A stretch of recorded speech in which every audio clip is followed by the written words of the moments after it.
Ayan guys, iba talaga yung after eclipse oh. Yung mga pusa ko guys. Puro nakaano. Ayan oh. Pagkatapos ng kanilang ginagawa guys, ayan na, nagumiihi na yung mingming white ko. Ayan na oh. Grabe talaga ang resulta sa eclipse guys. Dito sa aking mga pusa. Kasi, puro sila guys na ano guys, yung nagbreeding sila ba?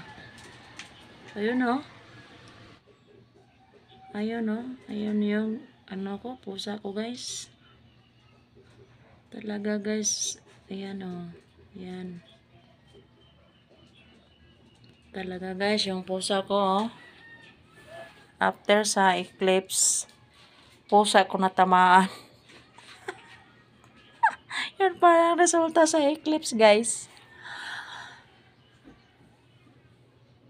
Yan yung ano, yung mga pusa ko. Lahat yung 4 na babae na pusa ay magkasabay silang mga anak next month.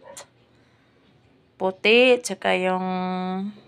So this one guys, naaktuhan ko talaga sila guys.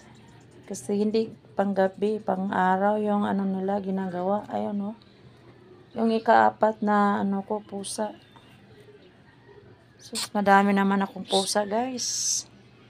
Dagdag naman sila ng kanilang mga ginagawa next month.